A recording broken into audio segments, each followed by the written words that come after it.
Girl sees an old woman about to be devoured by vultures. Then she does this. Let me know what you thought of this story with a rating from 0 to 10 and tell me what city you're watching from.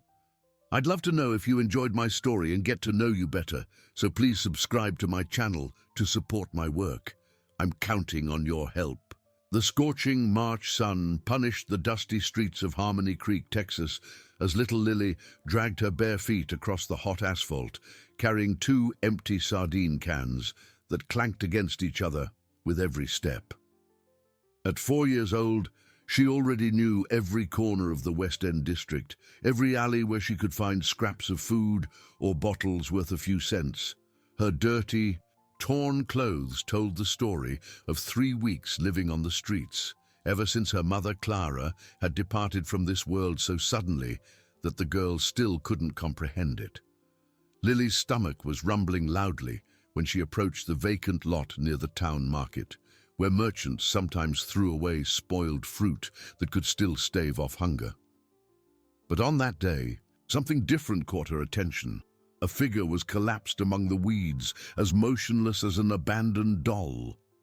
Mrs. Eleanor, 78 years old, lay unconscious on the arid ground, her light blue dress stained with dirt and her grey hair splayed around her wrinkled face. The widow had gone out to buy medicine for her high blood pressure at the pharmacy when a sudden dizzy spell knocked her down.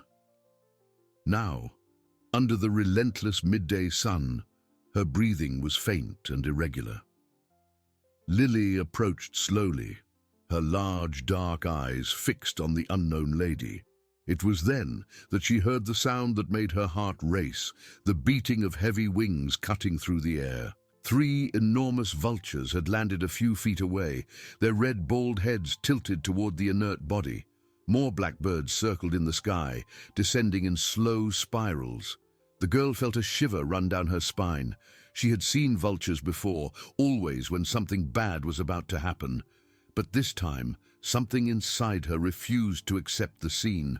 Without a second thought, Lily raised the sardine cans and began to bang them together with all the strength her small arms could muster. The metallic noise echoed through the vacant lot like a desperate alarm. The vultures were startled, squawking and flapping their huge wings before taking flight. Lily continued to make noise, screaming in her thin voice until the last bird disappeared into the blue sky. Mrs. Eleanor slowly opened her eyes, confused and disoriented. The first thing she saw was a child's dirty face framed by tangled brown hair. The girl watched her with a mixture of concern and relief, still holding the cans as if they were shields against danger. "Oh, my dear Lord," Eleanor murmured in a hoarse voice, trying to sit up. "What happened? Where am I?" "You fell," Lily answered, her voice small but firm. "The vultures wanted to hurt you, but I sent them away." Eleanor looked around, gradually remembering the dizziness that had brought her down. When her eyes met the girl's face again, she noticed something that made her momentarily forget her own confusion. The child was visibly malnourished, with deep dark circles under her eyes, and the pale skin of someone who hadn't eaten properly in a long time. "What's your name, my child?" Eleanor asked, trying to get up with difficulty. "Lily," the girl replied, extending her small hand to help the lady balance. "And you?" "Eleanor, Mrs. Eleanor." The old woman accepted the help, surprised by the determined strength in those fragile arms. "Lily, where is your mother?" The girl's face instantly closed off, like a flower wilting at a touch. "She went away," she murmured, looking at the ground. "A long time ago." Eleanor's heart ached. Decades working as a cook at the local school had taught her to recognize the signs of an abandoned child. But there was something more in Lily's expression, a pain too old for someone so young.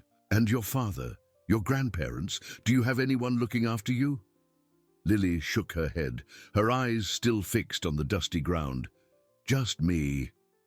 At that moment, under the scorching sun of Harmony Creek, 2 lonely souls met unexpectedly.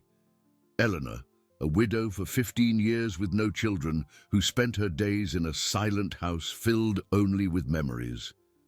And Lily, a 4-year-old girl who had learned to survive alone on the streets, carrying secrets she herself didn't fully understand.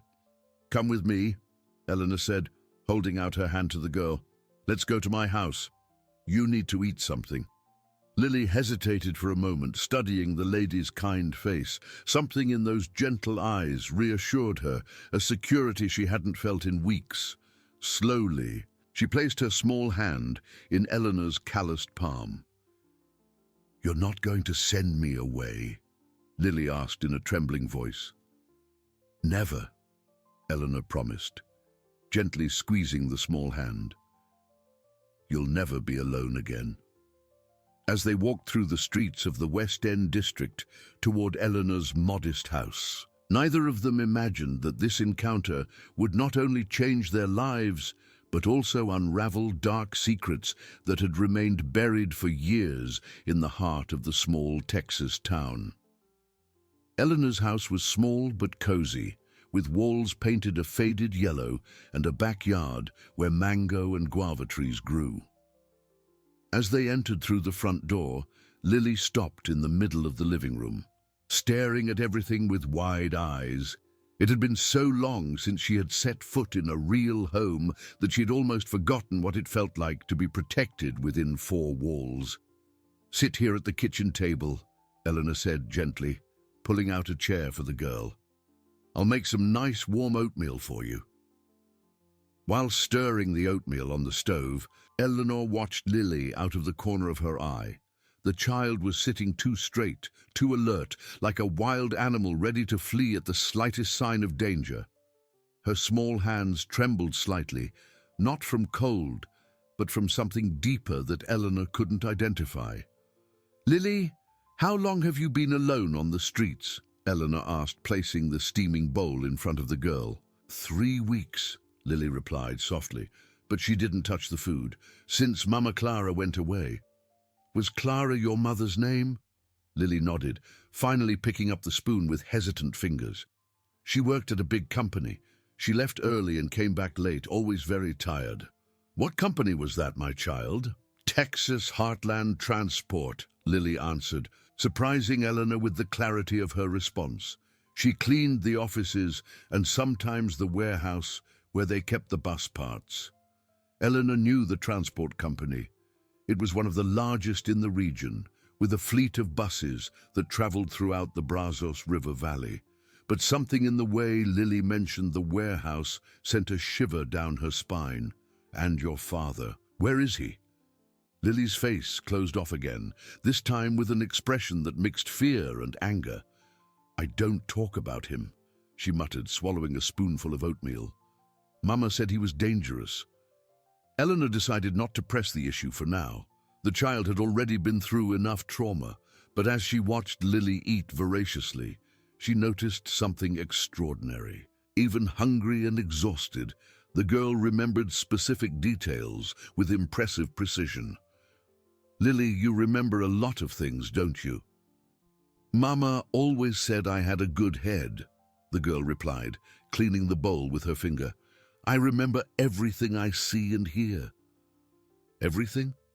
Even the things I don't really understand?" Lily paused, as if deciding whether to continue.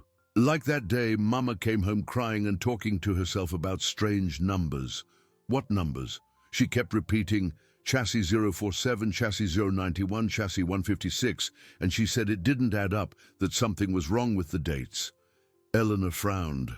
Chassis was the vehicle identification number. She knew that.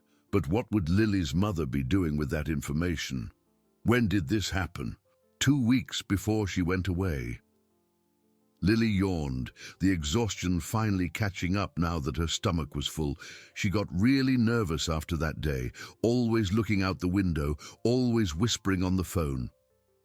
Eleanor helped Lily take a warm bath and gave her one of her old nightgowns to sleep in.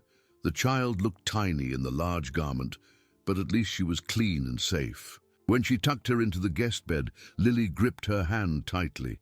"Mrs. Eleanor, you're not going to leave me alone, are you?" Never, my child. You can sleep peacefully. But the peace was short-lived. Around 3 in the morning, Eleanor was awakened by screams coming from the next room. She rushed over and found Lily sitting up in bed, drenched in a cold sweat and shouting disconnected words. "No, Mr. Peterson, Mama didn't do anything wrong. Leave her alone." Eleanor hugged the girl, rocking her gently until the sobs subsided. "It was just a nightmare, my dear. You're safe." "He was yelling at Mama," Lily murmured against Eleanor's chest. "The man with the mustache was very angry because she saw something she shouldn't have." "Who is Mr. Peterson, Lily?" "I don't know for sure. Mama said his name several times in the last few days. She was very afraid of him." Eleanor stayed awake for the rest of the night, holding Lily until she fell back asleep, but her mind was buzzing with questions. Who was this Mr. Peterson who appeared in the girl's nightmares? What had Clara discovered at her job that had made her so nervous? And why would a cleaning lady be paying attention to vehicle chassis numbers? The next morning, while preparing breakfast, Eleanor made a decision. She would take Lily to the health clinic for a full checkup. The girl had spent weeks on the streets and needed medical care. But she also hoped that someone in the community might have information about Clara and what had happened to her. At the clinic, Nurse Brenda, a robust woman of 50 who knew half the town, examined Lily with professional care. The girl was malnourished but had no serious injuries, just the typical scratches of someone living on the streets. "I know this child," Brenda said, as she checked Lily's weight on the scale. "Her mother used to bring her here for vaccinations. Clara Hayes, a hard-working young woman." "Do you know what happened to her?" Eleanor asked, keeping her voice low so Lily wouldn't hear. Brenda hesitated, looking around to make sure they were alone. "Clara came by here a month ago, all bruised up. Said she fell off a ladder at work, but I didn't quite believe that story." "Why?" "The injuries didn't match a simple fall. It looked more like someone had pushed her." Brenda lowered her voice even more, and she was very nervous, looking over her shoulder the whole time, as if she were being followed. "Did she say anything about her work?" "Only that she had discovered something ugly at the company and didn't know what to do with the information." Brenda looked at Lily, who was playing quietly with some toys in the corner of the room. Poor child, to lose her mother so young. When they left the clinic, Eleanor felt the weight of responsibility growing on her shoulders. Lily wasn't just an abandoned child who needed care. She was potentially the only witness to something that had cost her mother her life. And now, whoever was responsible for what happened to Clara would certainly not be happy to know that her daughter was alive and might have important information. In the days that followed, Lily began to adapt to the routine of Eleanor's house, but the nightmares continued to haunt her nights. The old woman started sleeping in a chair next to the girl's bed, always ready to comfort her when screams of terror cut through the silence of the early morning. During the day, Lily showed a surprising intelligence for her age. Eleanor was impressed when the girl managed to draw from memory the complete layout of the Texas Heartland Transport Depot where her mother worked, including details like the location of shelves, machinery, and even the position of an old desk in the corner. "Mama took me there once," Lily explained, tracing lines on the paper with a colored pencil. "It was a Saturday, and she had forgotten something important. She said I couldn't tell anyone." "What did she go to get?" "Some papers that were hidden inside a toolbox." Lily stopped drawing and looked at Eleanor with her big, serious eyes. She got very nervous when she found the papers. She was reading them and writing down numbers in a tiny notebook. Eleanor's heart sped up. "Do you remember what those numbers were?" "I remember some." She wrote chassis 047, fake inspection, chassis 091, faulty brake, chassis 156, retreaded tire. Lily furrowed her brow, concentrating, and there was a list of names too. Drivers, I think. "What names, my child?" "John Baker, Anthony Miller, Charles Davis." Lily paused as if accessing a file in her mind. And there was something written in red. All accidents, same pattern, counterfeit parts. Eleanor swallowed hard. If Lily was telling the truth, her mother had discovered a counterfeit parts scheme that was causing accidents. That would explain Clara's nervousness in her final weeks. That afternoon, while Lily played in the yard, Eleanor decided to do some investigating on her own.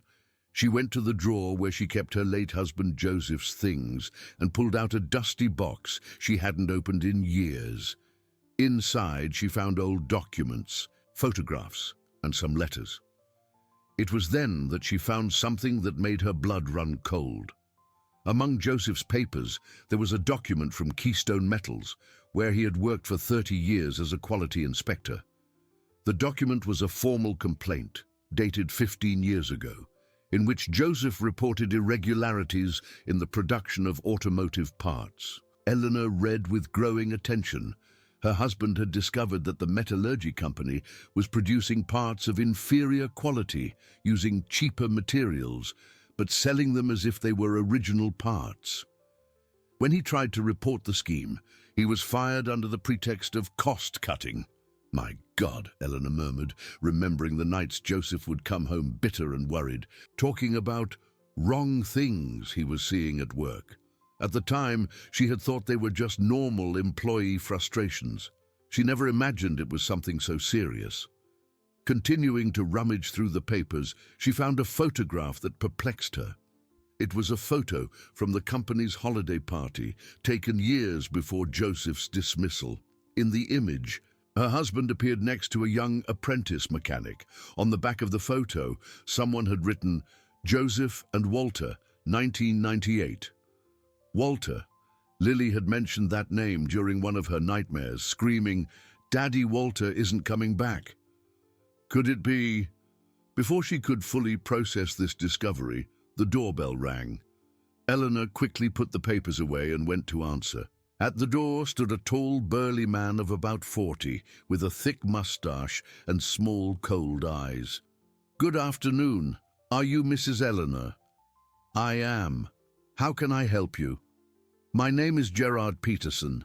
I'm a supervisor at Texas Heartland Transport." The man showed a company ID.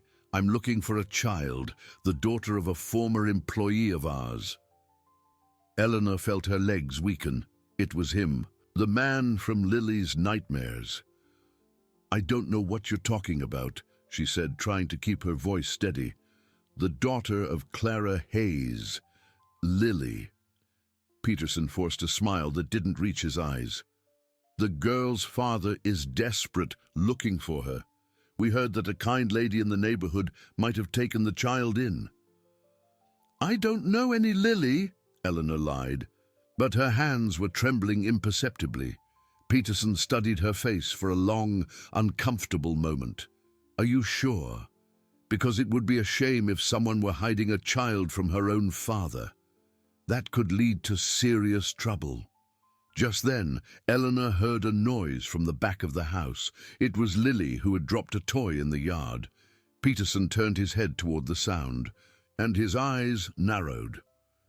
"It seems you have visitors," he said, taking a step toward the house. "It's just the neighbor's cat," Eleanor said quickly, blocking his way. "Always messing with my plants." Peterson looked at her suspiciously for a few more seconds, then backed away. "Well, if you hear anything about this child, here's my card." He held out a piece of paper with his details. "It's important that she be returned to her father as soon as possible, for her own good, you understand." The veiled threat in his voice made Eleanor shudder. "I understand perfectly." After Peterson left, Eleanor ran to the yard and found Lily hiding behind the mango tree, pale and trembling. The girl had heard the man's voice and was terrified. "It was him, Mrs. Eleanor," Lily whispered, clutching the old woman's skirt. "The man with the mustache who yelled at Mama. He's gone, my child. You're safe. He said my father is looking for me." Lily looked up with big, frightened eyes. "But I don't want to go back to him. He's mean. Mama always said he was dangerous." Eleanor hugged the girl tightly, but her mind was buzzing with questions. If Walter was really Lily's father and had worked with Joseph at the metallurgy company, was he also involved in the counterfeit parts scheme? Was the connection between Keystone Metals and Texas Heartland Transport deeper than she imagined? That night, after putting Lily to bed, Eleanor lay awake, planning her next move. She needed help, but she didn't know who to trust. If her suspicions were correct, she was dealing with dangerous people who wouldn't hesitate to harm an innocent child to protect their secrets. The next morning, Eleanor woke up with a determination she hadn't felt in years. While preparing breakfast, she watched Lily playing quietly in the living room, obsessively drawing the same symbol on pieces of paper.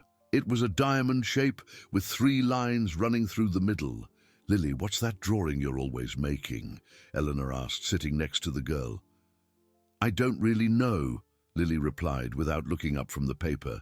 "It's in my head and I have to draw it. Mama used to get nervous when she saw me making these drawings." Eleanor picked up one of the papers and studied the symbol more closely. There was something familiar about those lines, as if she had seen it somewhere before. Suddenly, a distant memory came to her mind. She ran to the bedroom and came back with Joseph's box of documents. Rummaging through the papers, she found what she was looking for, an official stamp on the Keystone Metals documents. It was the exact same symbol that Lily was compulsively drawing, the logo of the company where her husband had worked for 3 decades. "My goodness," Eleanor murmured, a cold feeling in her stomach. How did a 4-year-old girl know the logo of a company that had closed down over 10 years ago? She decided it was time to seek professional help. She dressed Lily in her best clothes, and they headed towards the center of town, to the office of Mr. Arthur Evans, a respected lawyer who had helped Eleanor with the estate documents when Joseph passed away.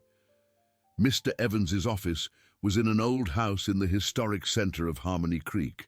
When they arrived, the secretary, Mrs. Gable, greeted them with a warm smile.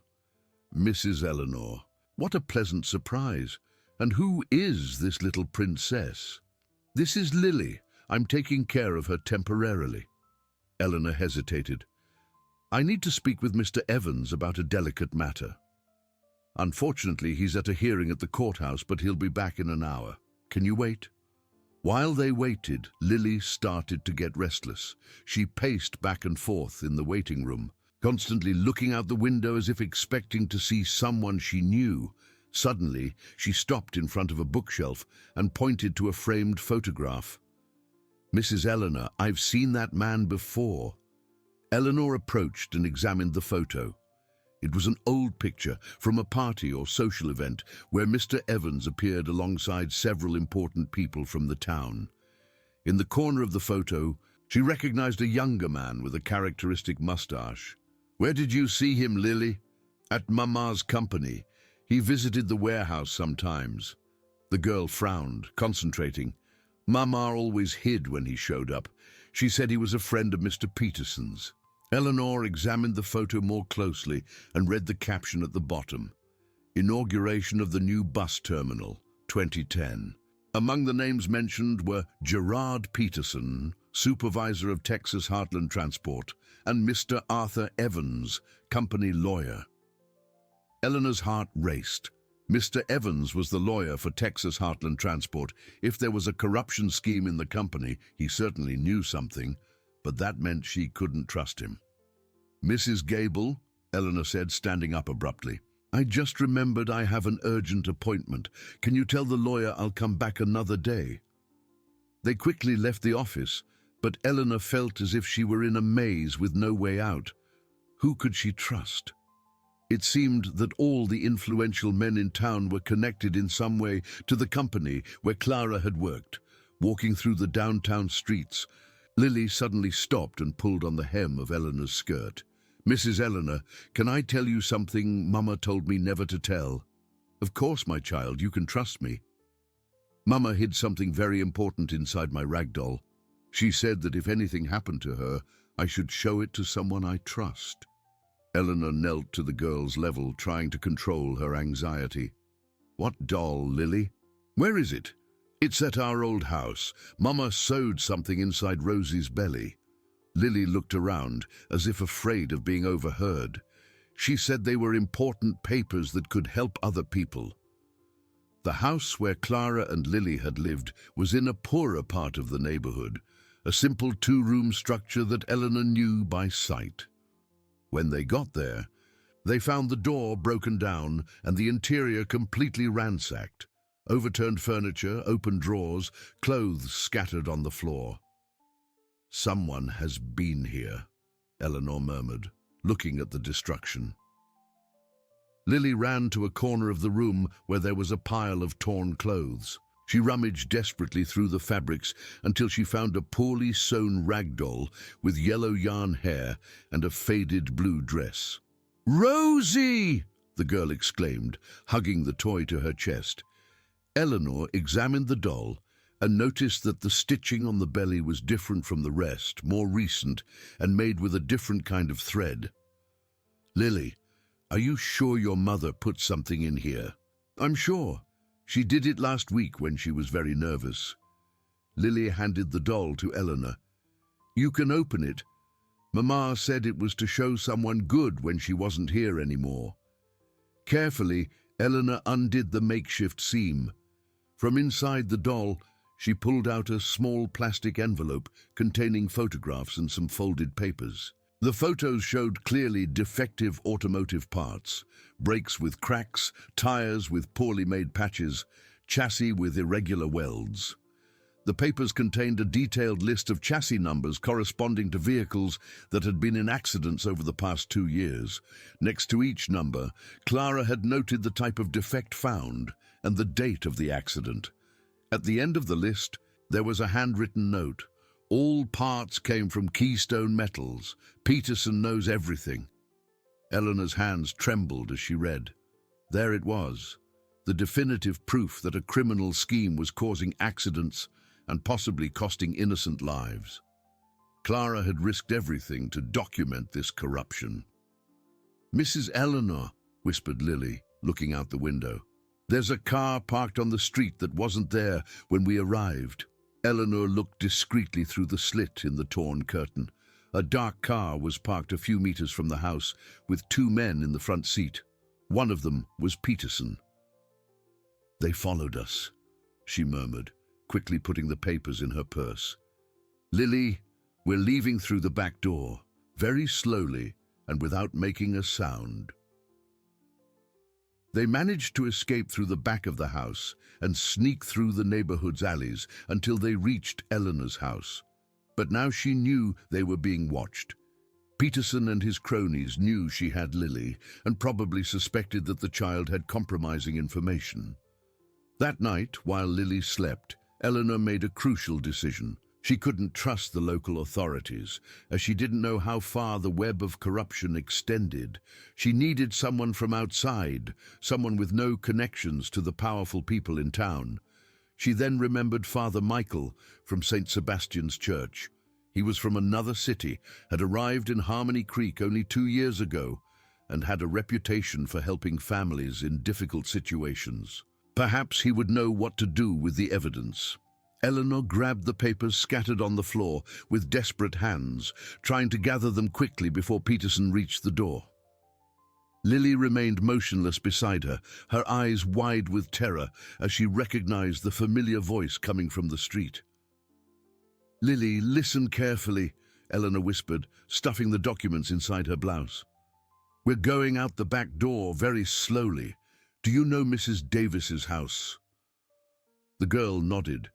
Mrs. Davis was a respected lady in the neighborhood who led the church women's group and always helped families in need.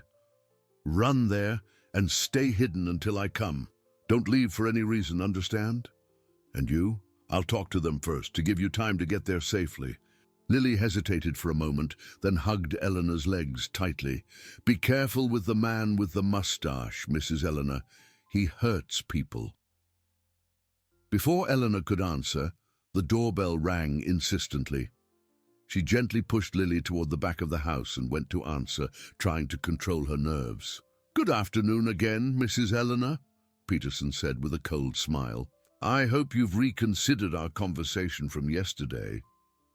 "I already told you I don't know any child," Eleanor replied, keeping the door only slightly ajar. "What a shame."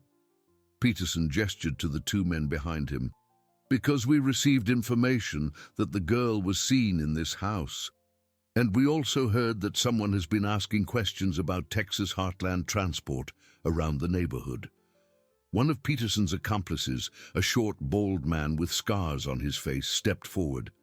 "You don't mind if we take a look around the house, do you? Just to be sure." "I do mind," Eleanor said, trying to close the door. "You have no right to enter here." But the bald man had already placed his foot in the gap, preventing her from closing the door completely. "It won't take long." They forced their way in, pushing Eleanor into her own home. Peterson looked around, immediately noticing the mess they had made during their previous search.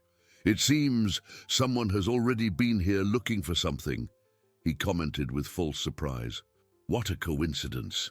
It was you who messed up my house," Eleanor accused, her indignation momentarily overcoming her fear. "Us? What a serious accusation." Peterson pretended to be offended.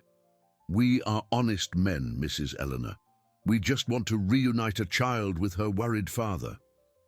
The third man, thin and tall as Lily had described, searched the rooms with efficient movements. "Boss, there's a messy bed in the back room. Someone slept here recently." "Interesting." Peterson approached Eleanor. "You live alone, don't you? Why have two beds made up?" "Sometimes my niece comes to visit," Eleanor lied. "Your niece?" Peterson shook his head slowly.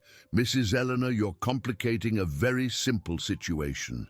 We know the girl is here. We know you know things about Clara's work. And we know someone took documents that don't belong to her. I don't know what you're talking about." Peterson sighed theatrically.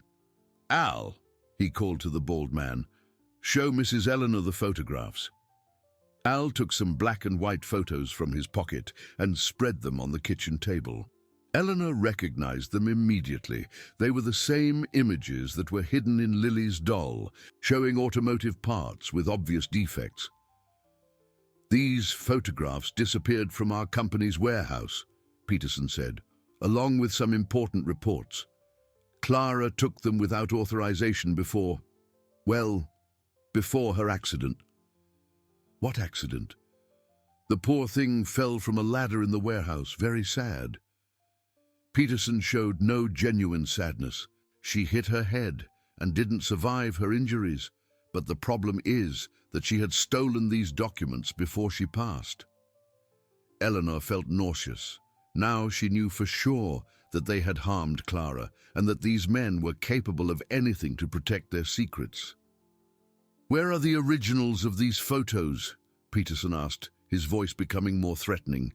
"And where is the girl who might know other inconvenient things?" "I don't know anything."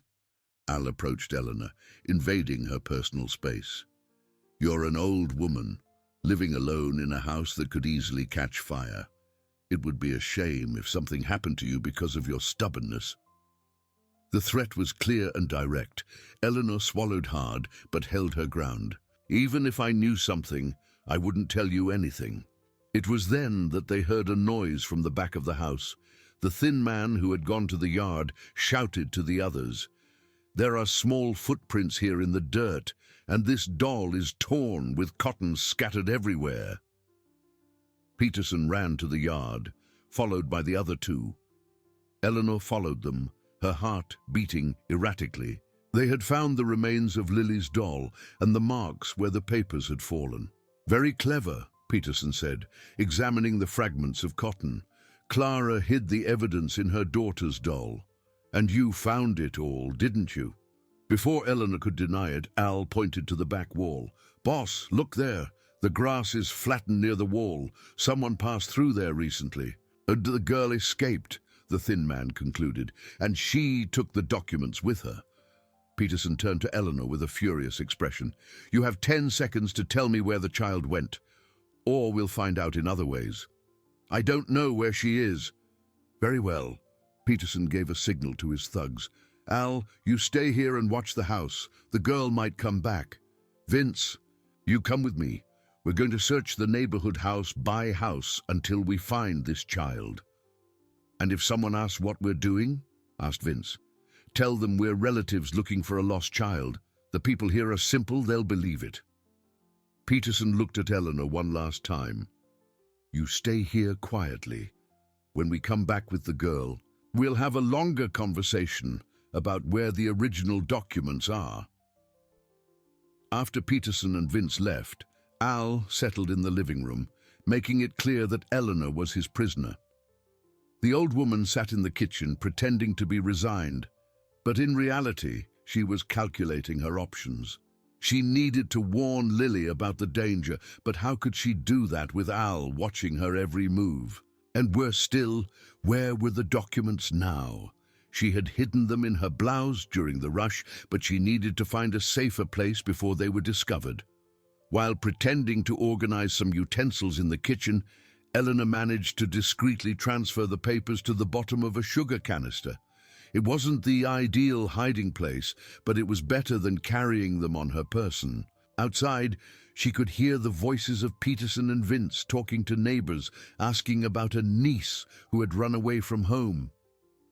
She knew it was a matter of time before they reached Mrs. Davis's house. She needed to find a way to escape and alert the community about the real danger Lily was facing, because now she was sure that these men would not hesitate to harm a child to protect their crimes. At Mrs. Davis's house, on the other side of the neighborhood, Lily was huddled behind an old sofa, trembling with fear. The 62-year-old woman, with white hair tied in a bun and hands calloused from a lifetime of work, had taken the girl in without asking questions, but now she watched through the window with growing concern. "Child, these men who are asking for you, are they your relatives?" Mrs. Davis asked, discreetly closing the curtains. "No, ma'am, they are bad men. They hurt my mother." Lily shrank even further. "Mrs. Eleanor told me to come here, but I'm afraid they'll find me." Mrs. Davis had raised 7 children and recognized genuine terror when she saw it. This child was running from something very serious. "Stay calm, my flower. No one will hurt you here." But through the window she could see Peterson and Vince approaching her house, stopping at each gate to ask questions. Her heart sped up when she realized they weren't just looking, they were being methodical, investigating every residence on the block. "Lily, there's a trapdoor under the bed in my room that leads to the cellar. It's where my late husband kept his tools. Go hide there and don't make any noise, understand?" The girl nodded and ran to the room. Mrs. Davis helped her open the trapdoor, disguised under a rug, and lowered her into the small, dark space. "Stay here until I call you, and if you hear strange voices, don't breathe loudly." A few minutes later, the doorbell rang. Mrs. Davis opened the door with a neutral expression, as if it were just another ordinary afternoon. "Good afternoon, ma'am," Peterson said with his fake smile. "We're looking for a little girl who got separated from her family. Has anyone seen her around here?" "Little girl?"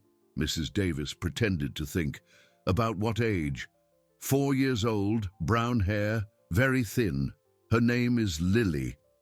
"No, I haven't seen any child like that." She kept her tone casual. "But I can ask the neighbors if you'd like." Vince stepped forward. "You wouldn't mind if we took a look, would you? Sometimes children hide in places adults don't think to look." "Of course you can come in." Mrs. Davis led them through the house, remaining calm as they searched each room.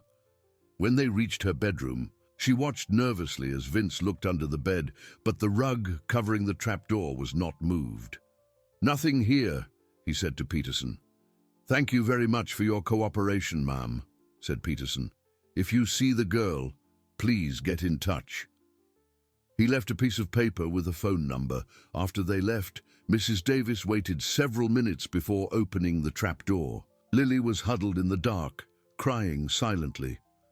"They're gone, my child, but I need to take you to a safer place." "Where?" "To the church. Father Michael will know what to do." Meanwhile, at Eleanor's house, the tension was rising with each passing hour.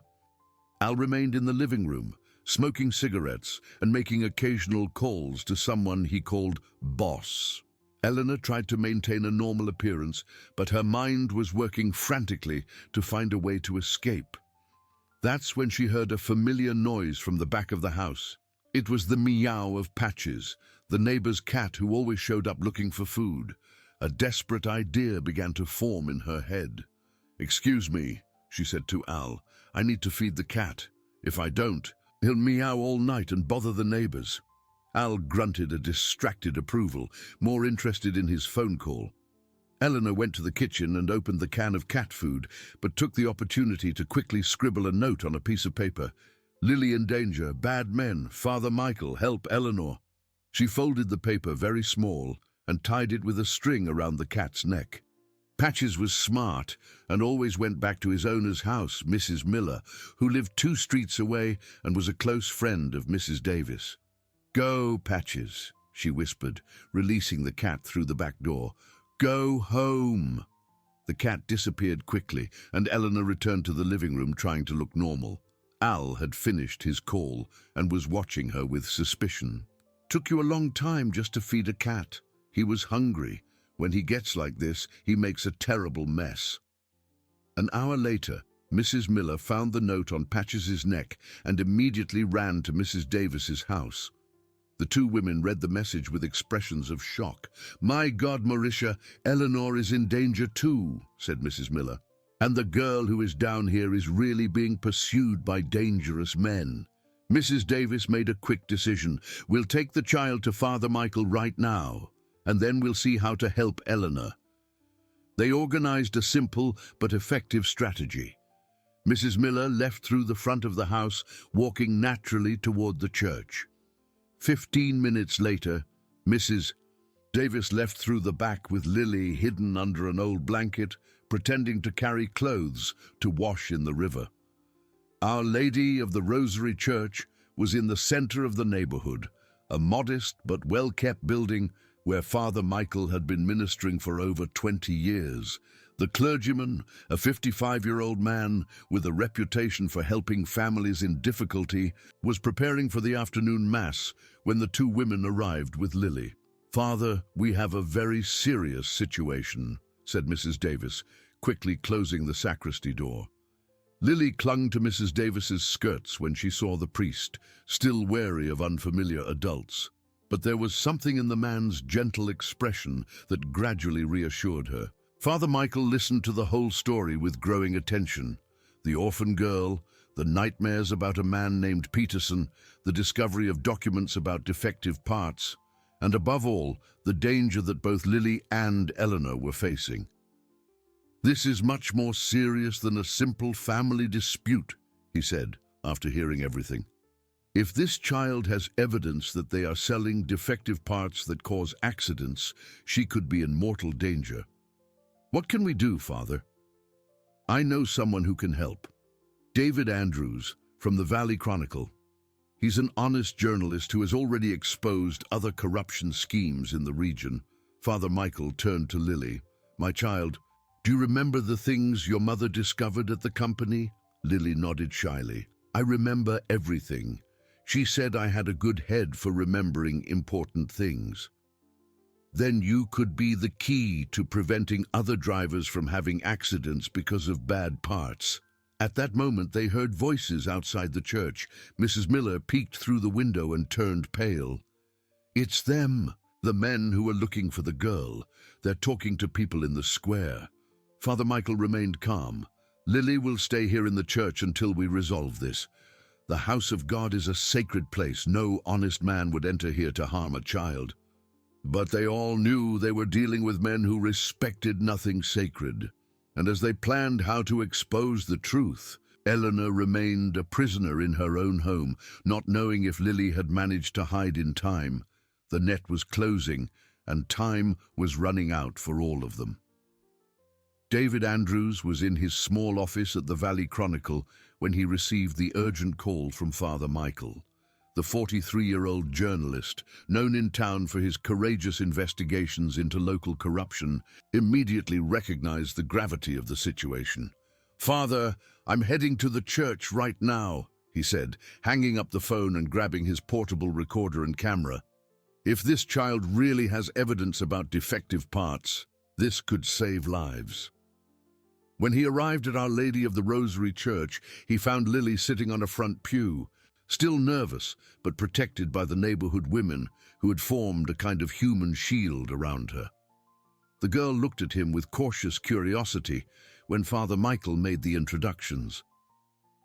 "Lily, this is Mr. Andrews. He writes for the newspaper and can help tell the truth about what happened to your mother." "Hi, Lily," David said, crouching down to her level. "I know you've been through some very difficult things, but if you can tell me what you remember, I can help make sure the bad men don't hurt anyone else." Lily studied his face for a moment, then looked at Father Michael, who nodded encouragingly. Slowly she began to speak, her voice small but firm, as she described the last weeks of her mother's life. "Mama got very nervous after that day she found the papers in the warehouse. She would stay up at night, writing things in a small notebook." "What kind of things did she write?" "Numbers of the buses that broke down, names of the drivers who got hurt, and dates that didn't add up." Lily paused, focusing on the memory. "She said the new buses were breaking down too quickly, and that the parts had been replaced with cheaper ones." David recorded every word, impressed by the precision of the girl's memories. "Did you ever see these papers your mother found?" "Yes. There were photos of the broken parts and a list with numbers. Chassis 047, chassis 091, chassis 156. Lily continued to recite a series of numbers that David quickly jotted down. "And do you know where these papers are now?" "Mama hid copies inside my doll, Rosie, but Mrs. Eleanor found them when the doll ripped." David exchanged a worried look with Father Michael. If Eleanor had the evidence and the criminals knew it, she was in even greater danger. "Lily, do you remember the man your mother was afraid of, this Mr. Peterson?" The girl's face immediately darkened. "He yelled at Mama a lot. He said she was seeing things she shouldn't see, and that bad things could happen if she told anyone." "Did you ever see him in person?" "Once. I was hiding behind the door when he came to our house. He has a big mustache and a scar on his right hand." Lily traced a line on the back of her own hand. "And he said something I didn't quite understand."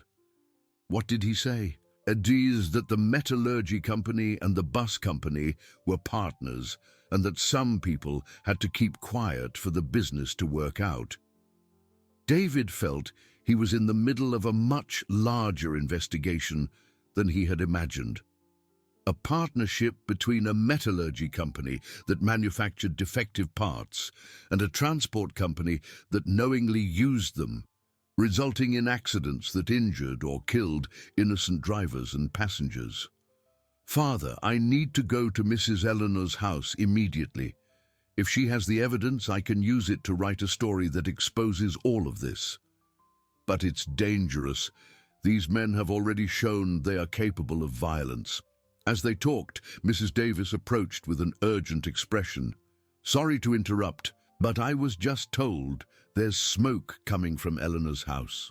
They all rushed out of the church and could see several blocks away a column of grey smoke rising into the sky. David's heart raced as he understood what this meant. They're destroying the evidence and maybe trying to force Mrs. Eleanor to talk. "Let's call the fire department," exclaimed Mrs. Miller. "There's no time," David said, already running toward his car. "Father, you stay here with Lily. I'll try to help Mrs. Eleanor." Meanwhile, at Eleanor's house, the situation had become desperate.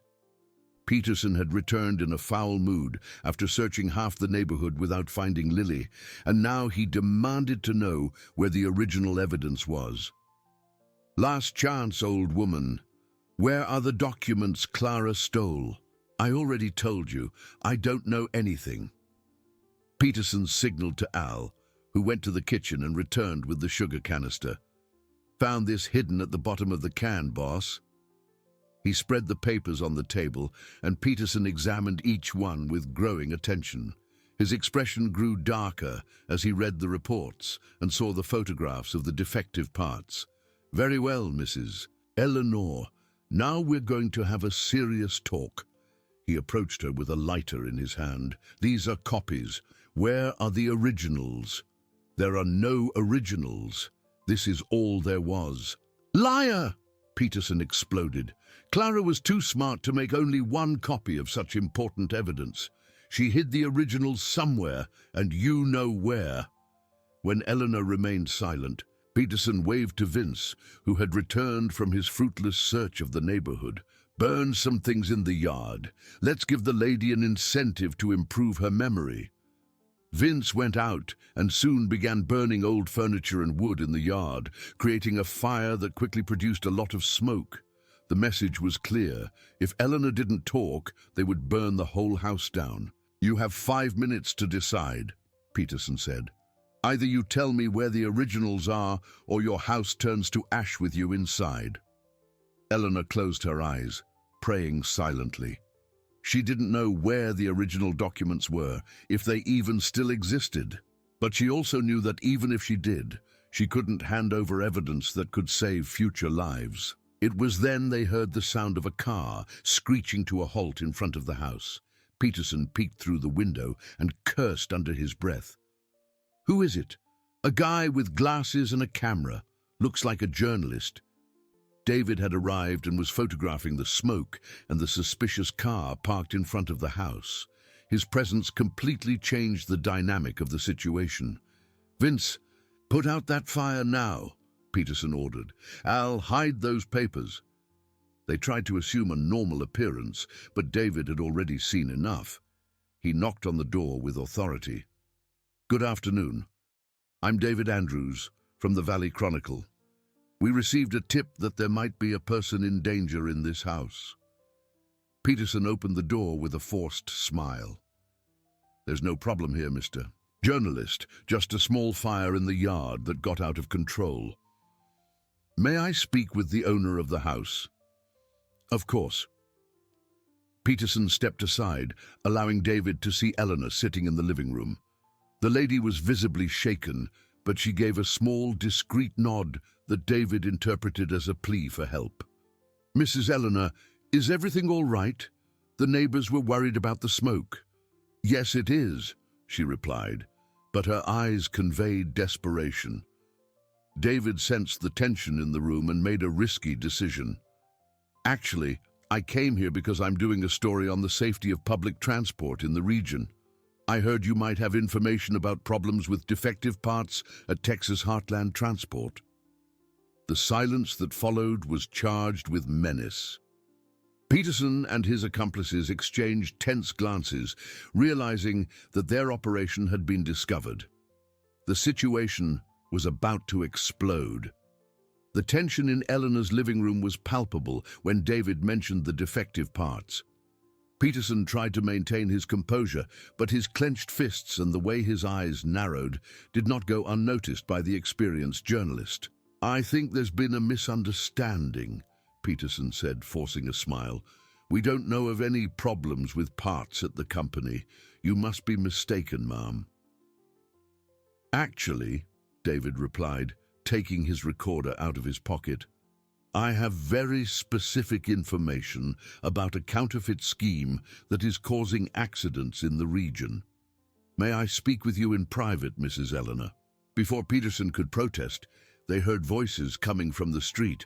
Several women from the neighborhood were gathering in front of the house, apparently worried about the smoke that had spread. Mrs. Miller, Mrs. Davis, and other neighbors were approaching, some carrying buckets of water. Eleanor, is everything okay in there? Shouted Mrs. Miller. We saw the smoke and got worried. The arrival of the neighbors completely changed the situation. Peterson realized he could no longer act openly with so many witnesses around. He gave a discreet signal to Al and Vince. Well, since everything is resolved, we'll be leaving, he said to David. Mrs. Eleanor was just burning some dry leaves in the yard. But David was not willing to let them escape so easily. Actually, I'd like you to stay. Since you are from Texas Heartland Transport, you can help me clarify some questions about vehicle maintenance. We don't have time for interviews, Al said sharply. What a pity. I'll have to mention in my article that company representatives refused to comment on the accusations. David made a note in his pad, especially the accusations related to the death of employee Clara Hayes. Clara's name caused a deadly silence in the room. Peterson and his accomplices exchanged tense glances, realizing that the journalist knew much more than he let on. At that moment, the neighborhood women decided to enter the house to check if Eleanor was okay. Mrs. Davis led the group, and her presence brought visible relief to Eleanor's face. "Eleanor, my dear, you gave us such a scare," said Mrs. Davis, hugging her friend. "And who are these gentlemen?" "They are work colleagues of someone I knew," Eleanor replied carefully.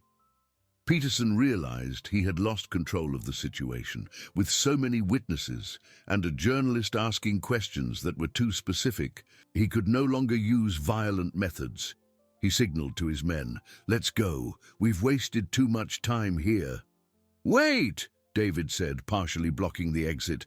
"I haven't finished my questions about Keystone Metals." The mention of the metallurgy company made Peterson stop abruptly. "What do you know about the metallurgy company?" "I know that 15 years ago, a quality inspector named Joseph tried to report irregularities in production. I know he was fired, and I know that his widow is now caring for the daughter of a woman who discovered the continuation of the same scheme." Eleanor's eyes widened. How had David found out about Joseph and about her connection with Lily? Peterson was visibly disturbed. "You don't know anything, journalist. You're messing with dangerous things. I'm messing with the truth, and the truth is that you are selling defective parts that kill innocent people." It was then that Mrs. Davis spoke up, surprising everyone. "Mr. Journalist, if you want to know about defective parts, you should talk to Andy Fisher, who works in the bus station's workshop." "Which Andy?" "Andy Fisher. He's been a mechanic for 20 years and always complains about the parts that come in for repairs. He says they're worthless, that they break right after being installed." David quickly wrote down the name. "And where can I find him?" "At the central workshop at the bus station, every day from 7 to 5. Peterson was getting increasingly nervous with the amount of information being revealed. "Enough of this talk. We're leaving now." They headed for the door, but David followed them. "Just one more question. Do you know a man named Walter Santos?" The question made everyone stop. Peterson turned around slowly. "Why do you want to know?" "Because he may have important information about the case." "Walter Santos doesn't exist anymore," Peterson said coldly. "At least not in the way you're thinking." Before David could ask what that meant, the three men quickly left and got into the car. They sped off, leaving a cloud of dust in the street. "What strange men," commented Mrs. Miller. "I didn't like the look of them at all." David turned to Eleanor. "Mrs. Eleanor, I need you to tell me everything you know. Lives could be in danger." Eleanor looked at the neighbors around her. They were all hard-working, honest women who had raised children and grandchildren in that neighborhood. If there was anyone she could trust, it was them. "David, I'll tell you everything, but first I need to know, is Lily safe?" "She's at the church with Father Michael." Eleanor sighed with relief. "Then come, everyone sit down. You need to understand that we are facing very dangerous people." Over the next hour, Eleanor told the whole story to the group of women gathered in her living room. The discovery of Lily in the vacant lot, the girls' nightmares about Peterson, the connection with Joseph and the metallurgy company, and most importantly, the evidence hidden in the doll that proved the counterfeit part scheme. "My God," murmured Mrs. Miller. "And I thought they were the child's relatives." "How many people could have been hurt because of these bad parts?" asked Mrs. Davis. David consulted his notes. "If the scheme has been going on for 15 years, as the evidence suggests, there could have been hundreds of accidents. Every brake that fails, every tire that bursts, every axle that breaks could have been caused by a counterfeit part." "And what can we do to stop it?" asked Eleanor. "First, I need to talk to this mechanic, Andy. If he confirms that the parts are indeed defective, we'll have an independent source. Then, I need to see the original evidence that Clara collected." "But where is it?" asked Mrs. Davis. "The men searched everywhere." Eleanor became thoughtful. Clara was a smart woman. If she hid copies in her daughter's doll, she must have hidden the originals in an even safer place. "Lily might know," David suggested. "Children sometimes notice things that adults don't." It was then that Mrs. Miller remembered something important. "Eleanor, do you remember that night, about 2 weeks ago, when we heard noise at Mr. Henderson's abandoned house?" "I do. We thought it was vandals." "What if it was Clara? The house is very close to where you and Lily used to live." David became animated. "It's worth investigating. If Clara was being watched at home, she might have used an abandoned place to hide the evidence." But as they planned their next steps, they didn't know that Peterson had stopped the car a few blocks away and was making urgent calls. The situation had gotten completely out of control, and now he needed instructions from someone much higher up in the criminal scheme's hierarchy. "Boss, we have a serious problem," he said on the phone. "There's a journalist asking too many of the right questions, and the child has disappeared with evidence that could destroy us." The next morning, David arrived early at the Central Bus Station's workshop, determined to find Andy Fisher before Peterson and his cronies discovered his plan. The place was a large, noisy hangar, full of buses under maintenance and the strong smell of diesel and grease.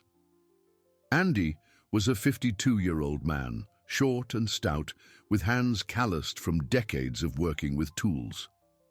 When David introduced himself as a journalist, the mechanic looked around nervously before agreeing to talk. "I can't talk in here," Andy whispered. "There are ears everywhere. Meet me at Joe's Corner Bar at lunchtime." At noon, David was waiting in the small bar when Andy arrived, still in his grease-stained overalls. The mechanic sat at a corner table, away from the other customers. "Mr. Journalist, if I tell you what I know, I could lose my job, or worse. Andy, people are getting into accidents because of defective parts. You can help save lives." The mechanic sighed heavily. "I've been complaining for years about the parts that come to us. Brakes that last 2 months, axles that crack before completing 1,000 miles, retreaded tires sold as new. Do you have records of these problems?" "I do. I always write everything down in a private notebook." Andy took a small, worn notebook from his pocket. "Look here. Last month, your bus chassis 091, brake failed completely on the mountain descent. Luckily, the driver managed to use the handbrake." David immediately recognized the number. It was one of the chassis Lily had mentioned from her mother's notes. "And chassis 047? That one was terrible. The rear axle broke in the middle of the highway. A bus full of passengers. The driver broke 3 ribs. 2 passengers were hospitalized." Andy flipped through his notebook. "It happened 6 months ago." "Did you report these problems to the supervision?" "I always report them, but they tell me they're normal wear and tear problems, and that I need to stop complaining so much." "Who told you that?" "Supervisor Peterson. He always shows up when a lot of complaints about the parts start coming in." David felt he was on the right track. "Andy, do you know the supplier of these parts?" "Officially, they come from several different suppliers, but they all arrive on the same truck, from the same delivery guy, with the same counterfeit markings." Andy lowered his voice even more. "And I recognize the quality of the metal. I've worked with good material my whole life. What arrives here is reprocessed scrap. Do you know where it comes from? I have my suspicions. There's an old metallurgy company on the outskirts of town, Keystone. It officially closed a few years ago, but I still see movement there sometimes. David noted everything carefully. Andy, would you be willing to testify officially about this? The mechanic hesitated for a long moment. If I have protection, yes. I have a family, but I also have a conscience. I can't keep pretending I don't see the problems. After lunch, David returned to the church to talk with Lily again. The girl was helping Father Michael organize some donations when he arrived, looking calmer than the day before. Lily, I need to ask you something important. Did your mother ever mention an abandoned house where she kept things? The girl thought for a moment. She talked about a secret place where she kept important things for the future, but she never took me there. Do you remember any clues about where this place might be? I remember she said it was near the house where we used to live, but in a place nobody goes to anymore. Lily furrowed her brow. And one time I heard her talking on the phone about Mr. Henderson's house. Father Michael spoke up. The Henderson house has been abandoned for 3 years, ever since he moved to live with his children in Austin. It's near Lily's old neighborhood. It's worth investigating, David said, but I can't go alone. If Peterson finds out. I'll go with you, Father Michael offered. As a clergyman, I have a certain moral protection that might be useful. And I'll go too, said Mrs. Davis, who had just arrived with some meals for Lily. I've known the Henderson house since I was a child. I know all the hiding spots there. In the late afternoon, the small group headed to the abandoned house. It was an old 2-story building with broken windows and overgrown weeds in the yard. The wood on the doors was warped from moisture, and the roof had several loose tiles. Watch your step, warned Mrs. Davis, guiding them through the side entrance. The floorboards in some rooms are rotten. They systematically searched the house, looking for any sign that Clara had been there. It was Father Michael who found the first clue, recent footprints in the dust on the upper floor. Someone has been here not too long ago, he observed. They continued searching until Mrs. Davis, who knew the house well, noticed something strange in the back room. The built-in wardrobe is in a different position, she said, examining the marks on the floor. Together, they managed to move the heavy piece of furniture and discovered a hole in the wall behind it. Inside the hole, wrapped in plastic and adhesive tape, was a small package. David carefully opened the package and found exactly what they were hoping for. The original documents that Clara had stolen from Texas Heartland Transport. Sharp photographs of defective parts, falsified maintenance reports, and most importantly, a complete list with the names of suppliers, including Keystone Metals. My God, murmured Father Michael, examining a photo that showed a completely cracked break. How many people could have been hurt because of this? But there was something else in the package that made David's blood run cold.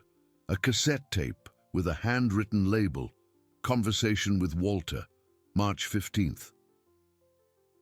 Lily mentioned that her mother recorded important conversations, said Mrs. Davis. Maybe this is one of them. They had no way of listening to the tape right there, but David carefully stored it with the documents. He was beginning to understand that Clara had been much more methodical in her investigation than anyone had imagined. As they were leaving the abandoned house, they were surprised by a car slowly approaching. It was Peterson, accompanied by 2 more men David didn't recognize. What a coincidence finding you here, Peterson said, getting out of the car. On private property where you shouldn't be. The house has been abandoned for years, Father Michael replied. We're not doing anything wrong. Oh, no? And what would you say if I told you that you were trespassing and stealing objects that don't belong to you? David realized that Peterson had found out about the hiding place. He had probably had someone watch them. "We didn't steal anything," he said, trying to keep his voice steady. "No? Then you won't mind if we search your things?" The two unknown men approached threateningly. They were clearly thugs hired for dirty work. "I think you'll be coming with us to clarify a few things," Peterson said with a cruel smile. It was then that Mrs. Davis took an action that surprised everyone.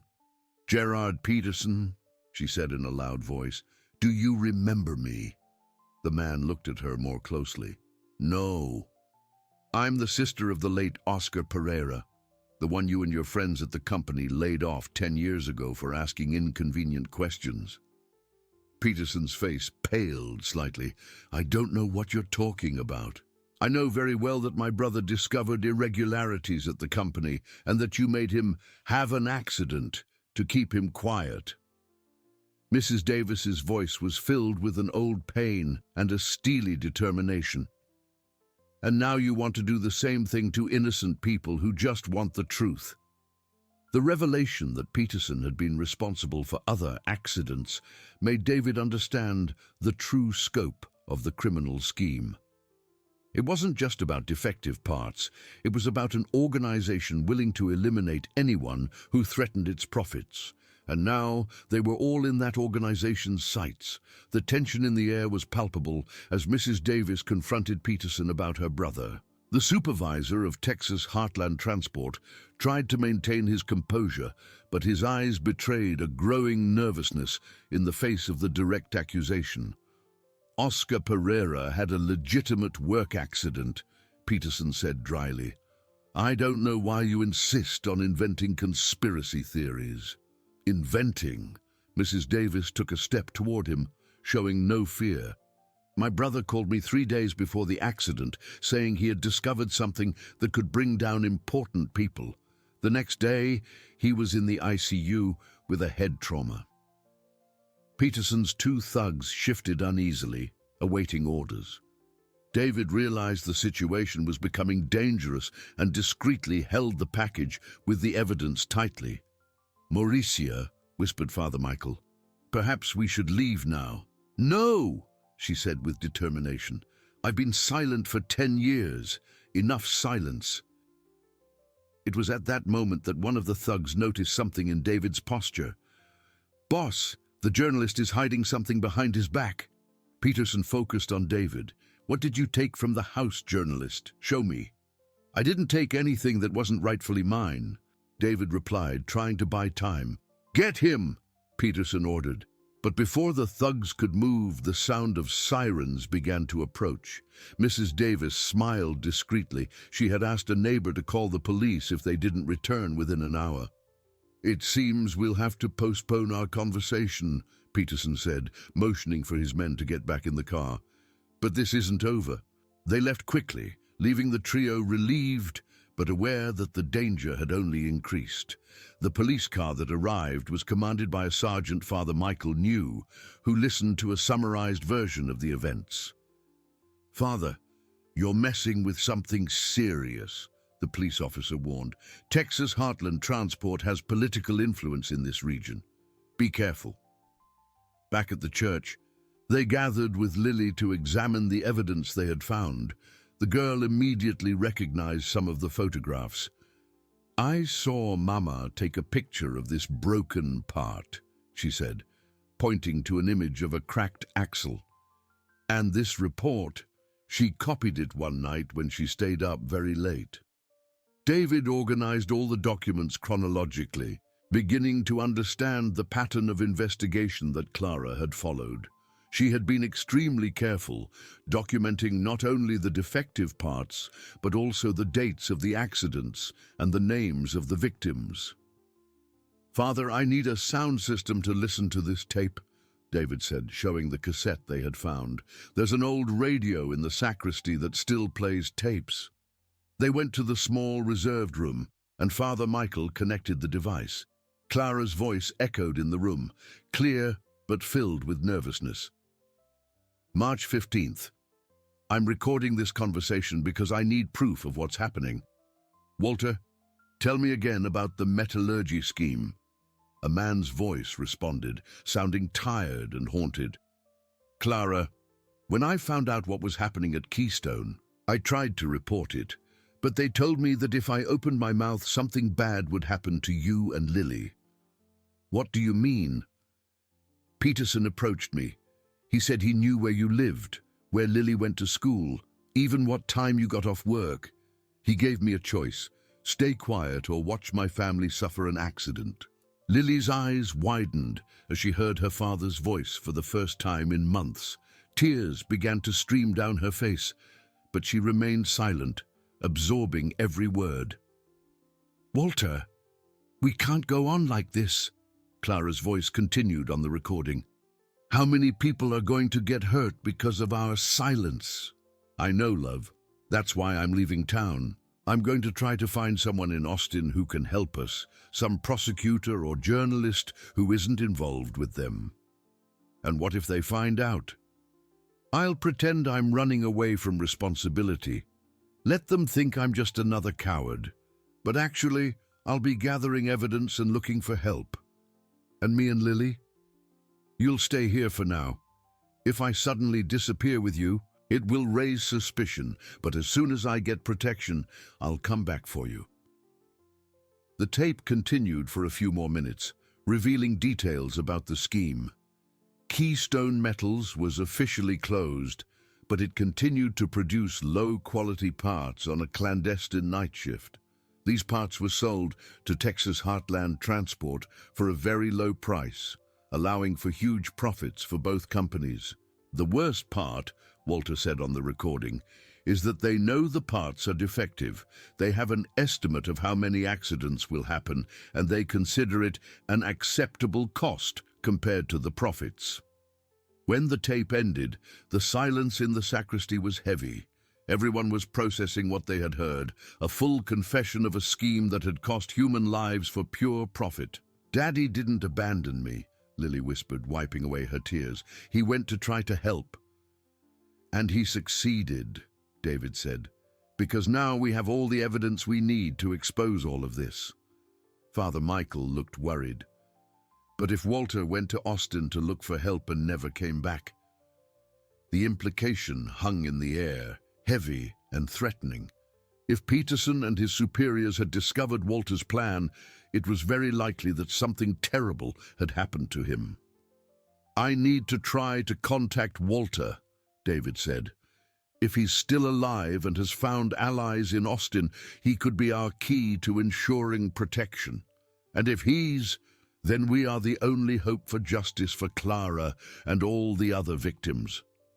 That night, while Lily slept on a makeshift cot in the church under Mrs. Davis's protection, David worked late, organizing all the evidence into a comprehensive article. He had photographs, testimonies, the recording of Clara and Walter, and the testimony of the mechanic Andy. It was enough material to destroy the scheme, but he knew that publishing the article in the Valley Chronicle would be like signing his own death sentence. He needed a larger outlet with more protection. That's when he remembered an old colleague who worked at the Lone Star Ledger in Austin. Richard Shaw was a respected investigative journalist who had already exposed major corruption schemes, if he could get all the evidence to him. But first, he needed to make sure Lily was safe. The girl was the main living witness to the whole story, and David knew that Peterson would not rest until he found her. As he planned his next moves, he didn't know that a few miles away, in a private room at the headquarters of Texas Heartland Transport, an emergency meeting was taking place. Peterson was being pressured by his superiors to solve the problem by any means necessary. "We can't let this story leak," an authoritative voice said on the phone. "We have millions in contracts at stake and important politicians involved. Do whatever it takes to end this." Peterson hung up the phone, knowing he had received a disguised execution order, and his first mission would be to ensure that little Lily could never tell what she knew.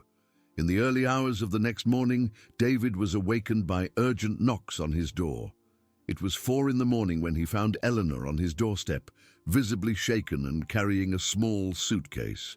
"David, they burned my house," she said in a trembling voice. "They set the whole yard on fire and threatened to do worse if I didn't hand over what doesn't belong to me." "Come in, Mrs. Eleanor. Let's go to the kitchen." While preparing coffee to calm the lady's nerves, David processed the meaning of the attack. Peterson was escalating the violence, which meant his superiors were pushing for quick results. "They know we have the evidence," Eleanor said, accepting the cup with trembling hands. "And they know Lily can identify them. They won't stop until they find her. That's why we need to act fast. I've already contacted my colleague in Austin. He's going to publish the article in the Lone Star Ledger today with all the evidence. But what about the girl's safety and ours?" David had thought about it all night. "I have a plan, but it will require courage from all of us." At 6 in the morning, they went to the church, where they found Father Michael already awake, praying at the main altar. Lily was sleeping peacefully in the sacristy, protected by Mrs. Davis, who had been on watch all night. "Father," David said softly, "I need you to help us with something risky. I'm going to release the evidence to the press today, but first I need to try to find Walter." "How?" "I have contacts in Austin who can help me track him down. If he's still alive and has protection, he could be our guarantee of safety. If not, we're on our own," Father Michael completed. When Lily woke up and learned of the plans, her reaction surprised everyone. Instead of fear, she showed a determination that was very reminiscent of her mother. "I want to go with you to look for my father," she said. "If something happened to him, I need to know." "It's too dangerous, my child," Eleanor protested. "It's more dangerous to stay hidden forever," Lily replied, with an wisdom impressive for her 4 years. "And if my father got help, he can protect all of us." David made a difficult decision. "We're all going to Austin, together. It's safer than leaving anyone behind where Peterson can find them." The priest got a borrowed car through a parishioner, and at 9 in the morning the group left for the state capital. During the 3-hour drive, Lily shared more details about her last days with her mother, including names and places that could help locate Walter. Daddy said he was going to look for a prosecutor named Mr. Mark, she remembered. Mama wrote the name down in a small notebook. In Austin, David first went to the newsroom of the Lone Star Ledger, where he met his colleague Richard Shaw. The veteran journalist was impressed with the quality and quantity of the evidence. "This is pure dynamite," Richard said, examining the photographs of the defective parts, "but I'll need independent confirmation before publishing something so explosive." "I have the testimony of the mechanic, Andy. He's willing to speak officially." "And the sources. Can I identify the child in the article?" "Absolute secrecy. Her life depends on it." While Richard organized the article, David used the newspaper's resources to investigate the whereabouts of Walter Santos. After several calls, he discovered that a man with that name had approached the public prosecutor's office 3 months ago, but had disappeared before he could give his testimony. "According to the record here," said the secretary of prosecutor Mark Anderson, "he scheduled a meeting but never showed up. He only left a phone number that no longer works." It was a frustrating lead, but David decided to go to the public prosecutor's office in person. Perhaps the prosecutor would remember more details about Walter.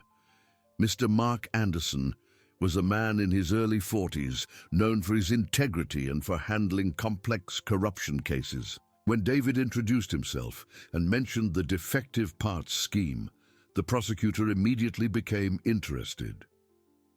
"Walter Santos did approach me," Mr. Anderson confirmed. "He said he had evidence of a counterfeit parts scheme that was causing accidents. He seemed genuinely scared." "What happened?" "We scheduled a meeting for the following week," I was going to give him and his family official protection, but he never showed up. Did you try to find him? Of course. But the address he gave didn't exist, and the phone was disconnected. We assumed he had given up out of fear. David's heart sank. If Walter had disappeared before getting official protection, his chances of still being alive were slim. Mr. Anderson, I have here all the evidence that Walter wanted to give you, he said, handing over a copy of the documents, and I have a witness who can confirm everything. The prosecutor quickly examined the material, and his face grew serious. This is enough to open a full criminal investigation. Where is the witness? In a safe place, but she will only speak with guarantees of full protection. I can arrange that, and the journalist who is going to publish the article. My colleague Richard at the Lone Star Ledger. The article comes out tomorrow on the front page. Mr. Anderson nodded. Perfect. Once the story becomes public, it will be impossible for them to cover up the case. But until then, all of you are in extreme danger. When David returned to the hotel where he had left the group, he found everyone nervous. Mrs. Davis had seen suspicious men loitering around the place. They found us, said Father Michael. We need to get out of here. No, said David. We have protection now. Mr. Anderson is going to give us official security. But before he could explain the details, his phone rang. It was Richard, from the newspaper's newsroom. David, we have a problem. We received a threatening call saying that if we publish the article, there will be serious consequences for everyone involved. They found out about the article. Even worse, they know you're in Austin, and they know exactly where. David looked out the hotel window and his blood ran cold. 3 black cars were parked on the street, and men in suits were watching the entrance of the building. Gather your things, he said to the group. We're leaving through the back. Now. As they prepared to flee, Lily approached David with an expression too serious for a child. If something happens to me, she said, promise you'll tell the truth about my mother. Promise you'll make the bad men pay for what they did. Lily, nothing is going to happen to you, David replied, but his voice didn't carry the confidence he wished it did. Promise? I promise. As they escaped through the back of the hotel, none of them knew that Walter Santos was, at that very moment, just a mile away, confined in a psychiatric hospital under a false name, kept sedated for 3 months to prevent him from talking about what he knew, and that the only person who knew his whereabouts was about to arrive in Harmony Creek for a final showdown. The group managed to escape the hotel through the back and took refuge in a small guest house in the South Congress neighborhood, where Mr. Anderson had arranged temporary protection. 2 agents from the public prosecutor's office provided security, while the prosecutor worked to formalize the charges based on Clara's evidence. The next morning, Richard Shaw's article was published on the front page of the Lone Star Ledger with the headline, Defective Parts Scheme Causes Fatal Accidents in the Brazos River Valley. The repercussion was immediate and explosive. Look at this, said Mr. Anderson, entering the guest house room with several newspapers. The article has been picked up by outlets all over the country. The New York Times, the Washington Post. Everyone is talking about the case. Lily was sitting on the bed, drawing more birds in a notebook that Mrs. Davis had bought for her. Even in the midst of the chaos, the girl found refuge in her childish art. And now, asked Eleanor, will they stop chasing us? On the contrary, Mr. Anderson replied, now that the story is public, they will try to do damage control. This means eliminating witnesses and evidence that could incriminate them further. Father Michael, who was reading the article, looked up. But it also means they can no longer act in the dark. The whole country is watching. Mr. Anderson nodded. Exactly. That's why we're going to speed up the process. I need Lily to record an official testimony today while we still have her under protection. She's too young to go through that, Mrs. Davis protested. Unfortunately, it's our only option. Without her testimony, confirming that she witnessed the threats against her mother and identifying Peterson as the one responsible, we don't have enough of a case for arrests. David, who was on the phone with Richard, hung up with a worried expression. Mr. Anderson, my colleague said that Texas Heartland Transport issued a statement denying everything. They claim they are victims of a smear campaign by disgruntled employees. That was expected, but we have physical evidence they can't deny. There's more. Keystone Metals officially hasn't existed for 3 years, according to IRS records. How are we going to prove it's still operating clandestinely? It was then that Lily, who had been listening to the conversation in silence, spoke up. I know where the metallurgy that still works is, she said, surprising everyone. What do you mean, my child? My father took me there once before he left. It was at night. He said he needed to show something important to someone. Lily stopped drawing and looked at them. There's a secret entrance at the back where trucks with material go in. Mr. Anderson leaned forward. Could you show us where that place is? I could, but I'm afraid the bad men will be there. If we go with the police, would you be willing to go? Lily looked at Eleanor, then at Father Michael. If it's to help my mother and my father, I'll go. That afternoon, a joint operation was organized between the Public Prosecutor's Office, the State Police, and the IRS. Lily, accompanied by Mr. Anderson and a specialized psychologist, guided the convoy to the outskirts of Harmony Creek, where the abandoned warehouses of the old Keystone Metals were located. There, Lily said, pointing to a complex of buildings that looked disused. My father showed me that during the day it looks empty, but at night there's activity. The police surrounded the place and found exactly what Clara had documented. A clandestine operation running on night shifts, producing automotive parts of very low quality using improperly recycled materials. Inside the warehouses, there were thousands of parts ready for delivery, all marked with counterfeit logos of respected manufacturers. More importantly, they found detailed records of sales to Texas Heartland Transport and other transport companies in the region.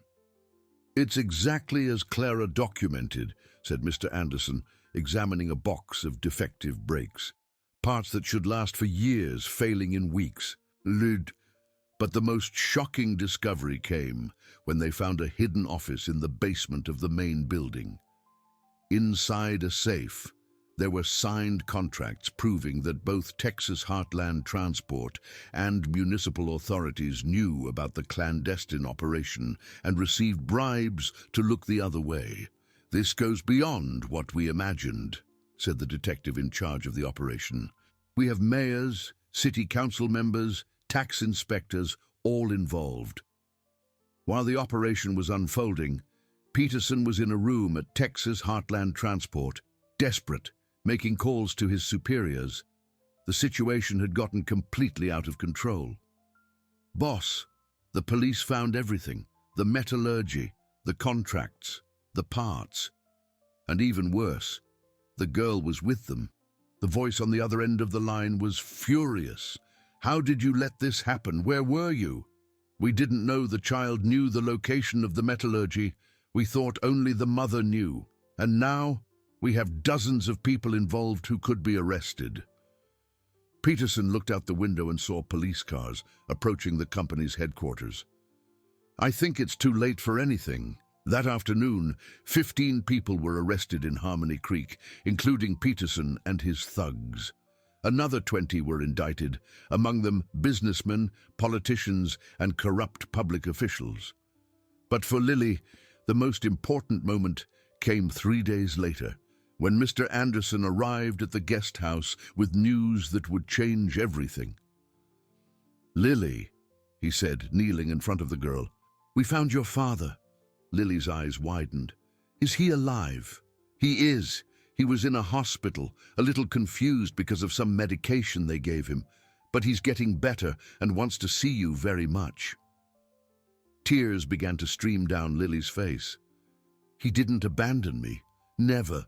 He was trying to get help to protect you and your mother, and he succeeded in a way he never imagined." Mr. Anderson explained that Walter had been kidnapped 3 months ago by Peterson's thugs when he was trying to deliver the evidence to the public prosecutor's office. He was kept sedated in a private psychiatric clinic under a false name to prevent him from speaking. But when the clinic owners saw the news about the scheme on television, they realized they were involved in something much bigger than they had imagined. They called the police and handed over your father. "Can I see him?" "You can. He's on his way here now." An hour later, when Walter entered the guest house room, still thin and weakened by months of captivity, Lily ran into his arms as if she never wanted to let go. "Daddy, I knew you hadn't abandoned me," she sobbed. "Never, my daughter, never," Walter replied, hugging his daughter with tears in his eyes. "Daddy was just trying to find a way to protect you." Eleanor, watching the father-daughter reunion, felt a mixture of joy and melancholy. Lily finally had her family back, but that meant she would return to her lonely life. It was Walter who resolved this issue, approaching the lady who had cared for his daughter. "Mrs. Eleanor," he said, "I don't know how to thank you for everything you've done for Lily. If you would accept, I would like you to continue to be a part of our family. Lily needs your presence, and so do I." "What do you mean?" "We're thinking of starting over somewhere else, far from all these bad memories. And we would very much like you to come with us." Lily broke away from her father's embrace and ran to Eleanor. "Please, Grandma Eleanor, come with us. You're my family too." As Eleanor considered the offer, surrounded by people who had become her chosen family, she knew that her life had changed forever. The chance encounter with a child in danger had turned into the most important adventure of her life. If you liked this video, please subscribe to my channel.